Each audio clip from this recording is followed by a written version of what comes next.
It's really important for people who want to become a good ally to educate themselves as to the experience and realities of Indigenous people, that the burden of educating them is not on the Indigenous people, which goes to the question of the quality of education that is in the general public across Canada in trying to erase our history.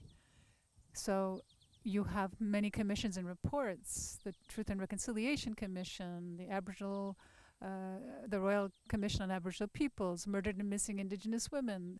These are really good reports for people to reference and then decide whether or not they want to become an ally.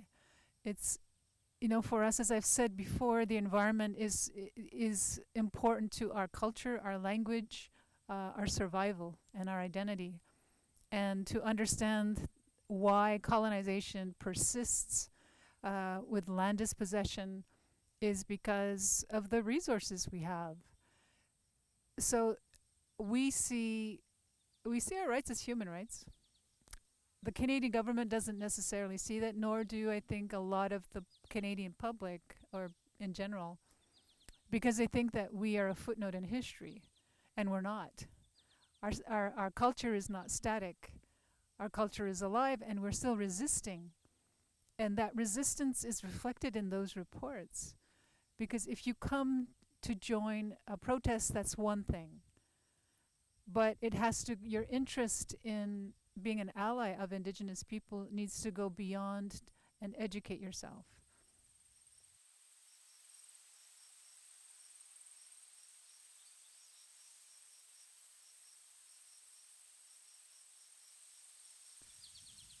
Yeah, I think part of the challenge for us is fighting back against the propaganda machine, which is the mainstream media. Sometimes they get it, sometimes they don't.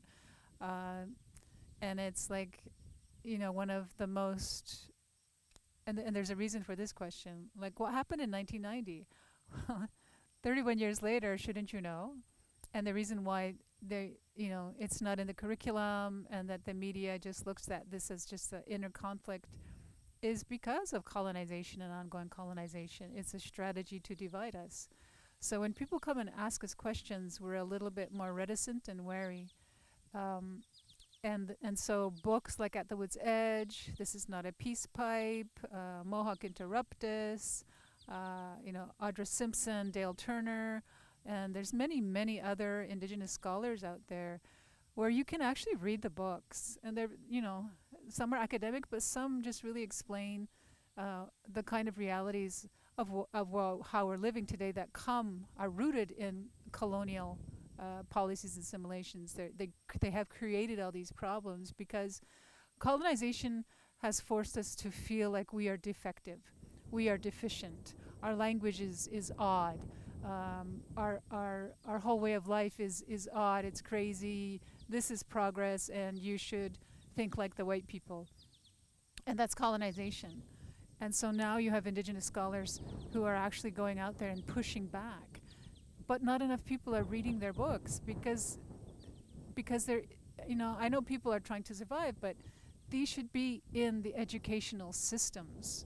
At high school and post-secondary, there should not be a resistance from universities and CEGEPs to include these books in their reading, and there should be required curriculum in all these post-secondary institutions that deal with that, so that in the future, we are not met with people who say, okay, what happened to this? What is colonization? Like, why? How come you're losing your languages? Because we know. Usually most people know. But the mainstream media is a powerful tool that has been used to villainize and criminalize Indigenous people. And the only way that we're going to get past that is if, like what we're doing with vaccinations, herd immunity. We need herds of people to really understand colonization and the impacts it's had on Indigenous people, from the Indian residential school to murdered and missing Indigenous women, and the ongoing land theft that we're pushing back because that's our inherent rights. It's in Canada's Constitution, and yet we're not allowed to practice those inherent rights. It's always up to the colonizers to decide and to put us into this box. And so people really need to understand that blockades are not the first choice for us. They are the last resort.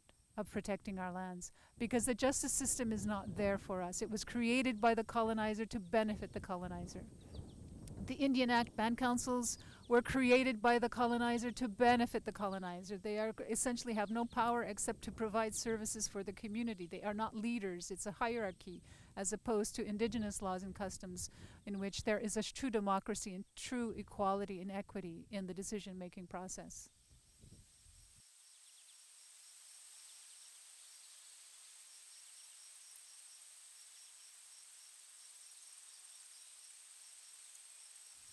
Yeah, I think students should demand and create a campaign that changes the curriculum and really shows the true colors of Canada and Quebec and its provinces to decolonize. The Truth and Reconciliation's calls to action talks about decolonization. The UN Declaration on the Rights of Indigenous People demands decolonization. And the only way we can decolonize that is by affecting the minds of people through education and discussion. We have been trying, but the government doesn't listen to Indigenous people's voices. So if there is going to be a campaign, students need to listen to Indigenous people's voices, and they need to do it having the leadership of Indigenous peoples, and make it, a back and forth, a relationship that can create the kind of change that is sorely needed, because we have been doing this for centuries, and we're losing more land, we're losing our languages, and we don't have the kind of financial resources, and now, especially with the pandemic, we don't even have the human resources to be able to restore those institutions damaged by colonization and racism.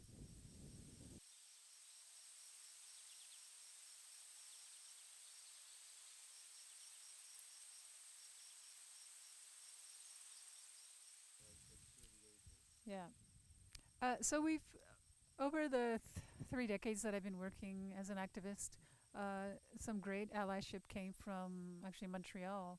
Uh, Solidarité avec les Autochtones.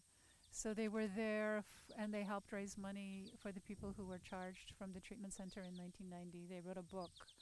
Um, they continued to come to any protests that we had, and they educated themselves. We would sit with them, we would have a meal with them, and we sit and discuss, and like, okay, they would ask us questions. And that is a good ally, where you are sharing something. You're not just coming up to me and saying, I want information. So like, is it possible to have time to sit and talk with you as a human being, person to person? And in a way where it's not just one-on-one, but it's an organization of people who are actually genuinely sincere. And those kinds of relationships didn't happen overnight. They were gradual. And that's the thing about being a good ally, is you don't just show up one time and pretend that you're an ally. You show up consistently for the people who either are protesting. You help disseminate the information that they are spreading out, not what you think is going to help. But also the ones who have examined Canada's laws and are human rights experts. There's a coalition, a national coalition, that has worked consistently. They were involved in the UN Declaration draft. They have still to this day are continuing to educate themselves and try and spread the information to people and help Indigenous people who lack the human resources to be able to do the work to push back on government. Bring something of your knowledge that where there is parts of Canadian society, Canadian laws, Canadian policies that is stifling and oppressing Indigenous people, and say, look, here's what I see, here's how we can change laws, here's how we can change policies, especially in Quebec, because there's a lot of friction. And it's how do we get that reconciliation mode? You can only do it when there is reparations, when there's restitution.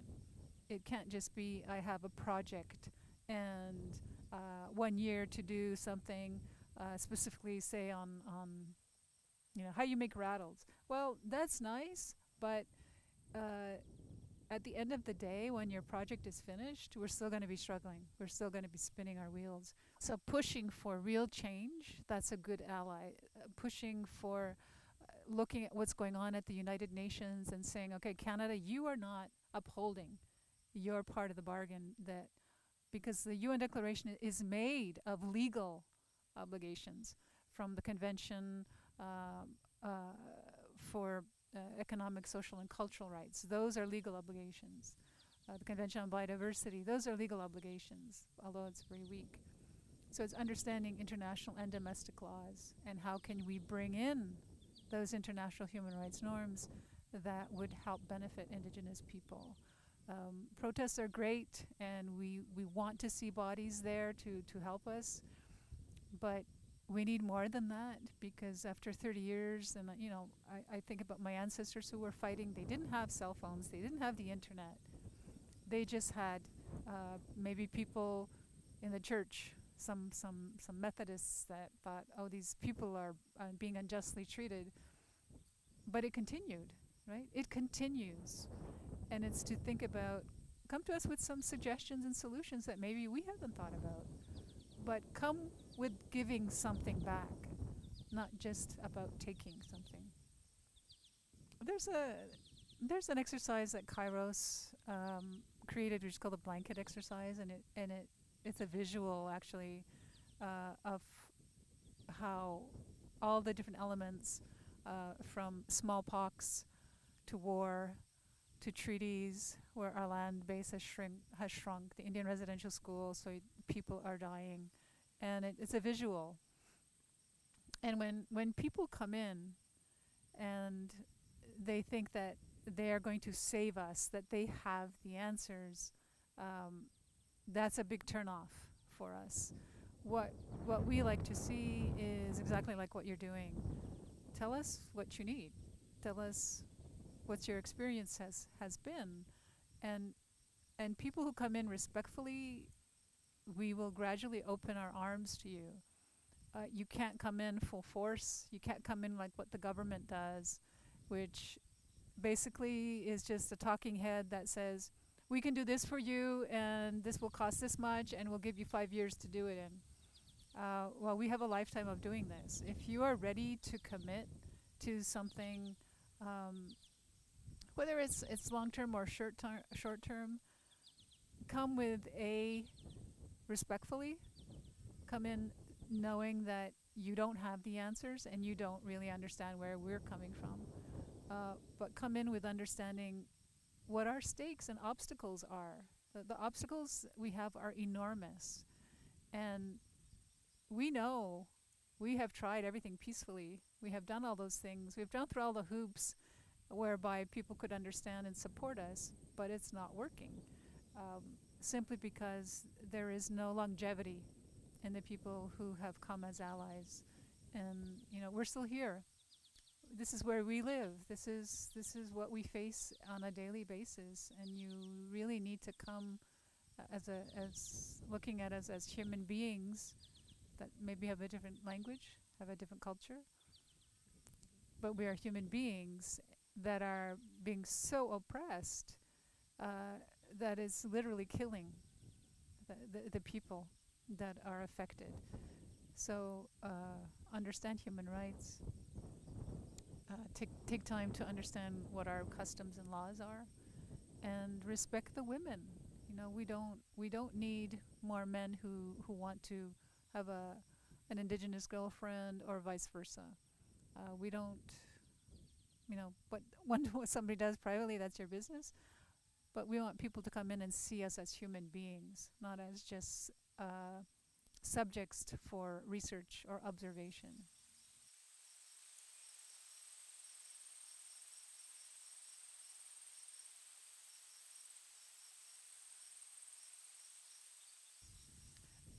Well, I think some of the skills needed for young activists is to be able to listen. Put your phone down for a while and just sit and have a conversation with somebody and focus on that person. And come also, before you do that, read those books that I was talking about. Educate yourself. So at least you come from a place of knowing, and then if that subject comes up, you can ask more questions, more in-depth questions. But the skills if you're in education, the geographers have been really helpful in regards to looking at the vegetation and how climate change is affecting Indigenous people. If you have technical skills, whether you're good with a camera, a documentarian, to help Indigenous people who don't have those skills?